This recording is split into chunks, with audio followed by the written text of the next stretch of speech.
All right, let's talk about a race that people are going to be dissecting for a long, long time, the 2025 Belgian Grand Prix.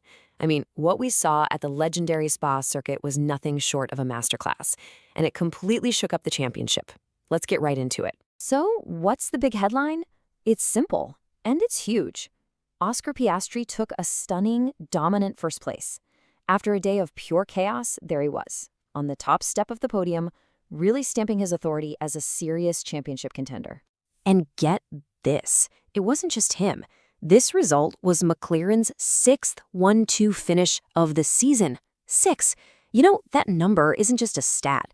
It's a declaration of absolute dominance in a sport where just finishing is tough, let alone having both your cars at the front time and time again. Now, you might think, oh, maybe he got lucky with the rain, but no way. The Guardian called it a commanding performance, and they hit the nail on the head. In those awful wet conditions, he coolly got past his own teammate, Lando Norris, and then just checked out. He controlled the race from the front like a veteran. And to really get how big a deal this was for the team, you gotta look at the history books. This was McLaren's first win at Spa since way back in 2012. Breaking a 13-year dry spell at an iconic track like this, that's more than a win. It's a sign that the team is truly back. But to really, truly appreciate what Piastri and McLaren pulled off, we have to talk about the conditions. Because this victory wasn't just earned against other drivers, it was earned against the elements. It was pure drama in the rain. Let me just walk you through the chaos. Right when the race was supposed to start, the skies just opened up.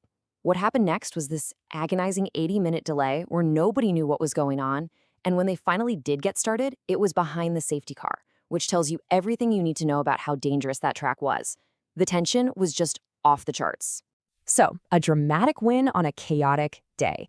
But what does it all mean for the bigger picture? Well, this one race sent shockwaves through both championship fights, and honestly, the numbers tell a pretty staggering story. In the driver's title fight, this win was just massive. Piastri now stretches his lead over his own teammate Lando Norris to 16 points. You know, this isn't just a championship race anymore. It's this super intense internal battle for supremacy inside the best team on the grid. But while that driver's race is getting tight, the Constructors' Championship is, well, just look at this. McLaren is sitting on 516 points. Their closest competitor, Ferrari, is way, way back at 248. This isn't even a race anymore. It's a runaway train. I mean, the contrast here is just wild, right? You've got the driver's title, a real nail-biter separated by just 16 points. And then you have the constructor's title, which is a total blowout. McLaren has a colossal 268-point lead over everyone else. They are just playing a different game right now. Of course, a Grand Prix is never just about the winners.